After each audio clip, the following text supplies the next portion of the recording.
बिस्मिल्लाहिर्रहमानिर्रहीम। Dear student, अस्सलाम वालेकुम। Syed Imran Khan maths made easy के साथ आज हम थर्ड प्रोपोर्शनल के बारे में पढ़ेंगे।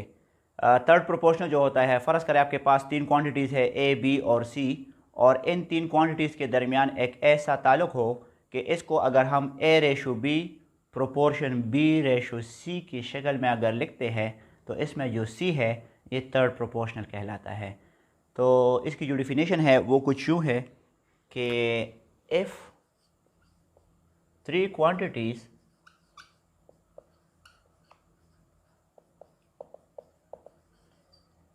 A, B and C are related as,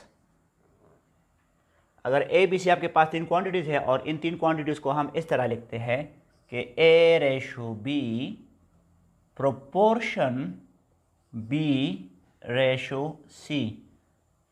अगर आपके पास तीन क्वांटिटीज़ है A, B और C और इनको हम इस हालत में लिखते हैं कि A रेशो B फिर प्रोपोर्शन और प्रोपोर्शन के बाद B को मैं दोबारा लिखता हूँ और यहाँ पे इसके साथ रेशो C आएगा, तो इसमें ये जो C है इसको थर्ड प्रोपोर्शन कहते हैं।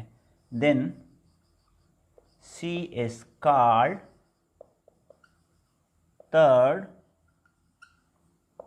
प्रोपोर्शन। ठीक है, तो अगर आपके पास ए बी सी तीन क्वांटिटीज़ है और इन तीनों क्वांटिटीज़ को मैं इस फॉर्म में लिखूँ कि A ratio B proportion B ratio C, तो इसमें सी थर्ड प्रोपोर्शन कहलाता है। याद रखें कि जो बी है इसको हम मीन में रखेंगे, यानी प्रोपोर्शन के इस लेफ़्ट साइड पे और प्रोपोर्शन के राइट साइड पे बी आएगा और बाकी जो दो क्वांटिटीज़ है वो एक्सट्रीम्स पे आएंगे ए और सी, तो इसमें सी जो है ये थर्ड प्रोपोर्शन कहलाता है। इस पे क्वेश्चंस करते हैं ताकि आपको समझ आ जाए। तो एक क्वेश्चन लेते हैं कि find the third proportion of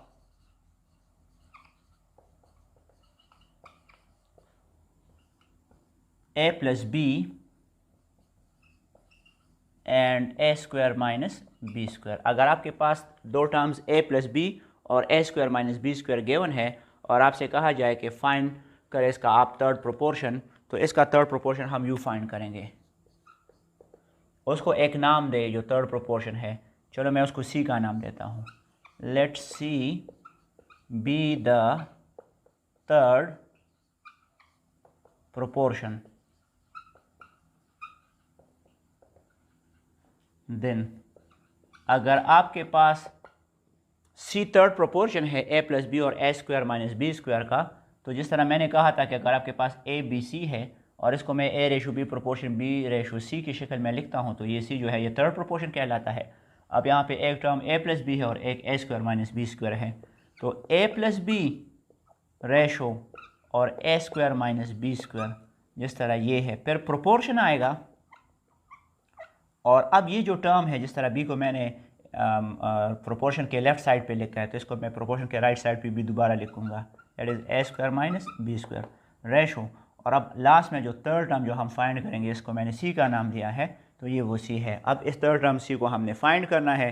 तो ऑलरेडी जब हम इस यूनिट को शुरू कर रहे थे कि जिसमें हमने रेशोज़ प्रोपोर्शंस के बारे में पढ़ा था, तो उसमें मैंने आपको प्रोडक्ट ऑफ मीन और प्रोडक्ट ऑफ एक्सट्रीम के बारे में बताया था। तो ये दोनों टर्म्स मीन है, तो product of mean will be equal to product of extreme, या product of extreme is equal to product of mean. Extreme कौन कौन है? ए प्लस बी और सी, ये एक्सट्रीम्स पे है। तो ए प्लस बी और सी की मल्टीप्लिकेशन जो है ये बराबर होगी मीन के प्रोडक्ट की, यानी A square minus B square multiply by A square minus B square. ठीक है, अच्छा, इसमें चूंकि हमने सी को फाइंड करना है तो सी के साथ ये जो टर्म है ए प्लस बी इसको मैंने ख़त्म करना है। तो इक्वेशन के दोनों साइड्स को आप ए प्लस बी पर डिवाइड करें, यानी यहाँ पर भी ए प्लस बी और यहाँ पर भी ए प्लस बी आएगा डिवीजन में। ठीक है, तो यहाँ पे ए प्लस बी और ए प्लस बी कैंसिल होगा, यहाँ पे सी इज़ इक्वल टू और A square minus B square into A square minus B square. इसमें से आप एक को A plus B into A minus B कर सकते हैं, यानी फ़र्ज़ करें एक A square minus B square को मैं सेम एज इट इज़ लिखता हूँ और A square minus B square formula को ओपन करें तो एक दफ़ा ए प्लस बी आएगा इंटू ए माइनस बी आएगा इसके साथ, और divided by A plus B है। अच्छा, अब इसमें ए प्लस बी और ए प्लस बी कैंसिल होते हैं, so C is equal to A square minus B square into A minus B. ये भी इसका आंसर है।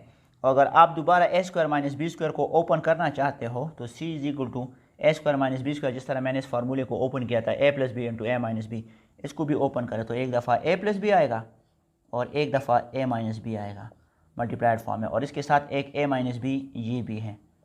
तो C is equal to A plus B इसमें एक है और A minus B multiplied form में है, तो A minus B into A minus B means A minus B whole square. और इसलिए होता है कि यहाँ पर भी पावर 1 है, यहाँ पर भी पावर 1 है, तो सेम बेसिस में से एक बेस हम ए माइनस बी लिखते हैं एक्सपोनेंशियल रूल्स के मुताबिक, पावर रूल्स के मुताबिक, और ये जो इनके पावर्स है ये ऐड होंगे तो 1 + 1 = 2 आता है। So C is equal to A square minus B square into A minus B, ये भी इसका आंसर है, और इसको अगर आप मजीद एक्सटेंड करते हो तो ए plus B into A minus B whole square, ये भी इसका आंसर है। इसके अलावा एक और एग्जाम्पल भी करते हैं यहाँ पे। अगर आपसे कहा जाए कि find the third proportion to, एक और क्वेश्चन है ये कि find a third proportion, find a third proportional to 6 and 12। अगर आपसे कहा जाए कि 6 और 12 का जो थर्ड प्रोपोर्शन है वो फाइंड करें, तो फिर यहाँ पे उस थर्ड प्रोपोर्शन को एक नाम दें, से लेट, चलो x उसको नाम देते हैं, let x be the third proportion. अच्छा, जब x थर्ड प्रोपोर्शन होगा तो ये जो 6 और 12 दो टर्म्स है, इसको मैं 6:12 प्रोपोर्शन, और 12 को मैं दोबारा लिखूंगा और इसके साथ जो थर्ड प्रोपोर्शन मैं ले रहा हूँ x वो आएगा। तो प्रोडक्ट ऑफ एक्सट्रीम जो है that is product of extreme, ये असल में एक्सट्रीम्स है और ये इन दोनों का प्रोडक्ट ऑफ मीन कहलाता है, ये बराबर होगा। तो product of extreme is equal to product of mean. Extreme में कौन है, 6 और x ये मल्टीप्लाई होंगे और मीन में 12 × 12 होगा, राइट। दोनों साइड्स को 6 पे डिवाइड करें ताकि मुझे x की वैल्यू मिल जाए। So 6 will cancel with 6, we will get x is equal to, और यहाँ पे 6 1 = 6, 6 2 = 12, 12 2 = 24। So the third proportional to 6 and 12 is 24। यहाँ पे एक अहम बात मैं बताऊँ कि जिस तरह 6:12 प्रोपोर्शन 12:x है, तो अब इसमें चूंकि x की जगह 24 आता है तो यहाँ पे ये 12:24 होगा। तो इस रेशो का आंसर और इस रेशो का आंसर जो है ये भी सेम होगा, और ये इस तरह सेम होगा कि अगर आप इस पे मज़ीद यहाँ पे फोकस करें, यहाँ पे 6:12 और प्रोपोर्शन 12:24 ये आ रहा है। तो यहाँ पे 6 डिवाइडेड बाय 12 और 12 डिवाइडेड बाय 24 का जो आंसर है ये सेम होगा। इसको आप सिंप्लीफाई करें, 6 1 = 6, 6 2 = 12, सो 1/2, और यहाँ पे 12 1 = 12, 12 2 = 24, 1/2। तो 1/2 या 1 को 2 पे डिवाइड करें, 0.5 और 0.5, तो ये आंसर्स सेम आ रहे हैं।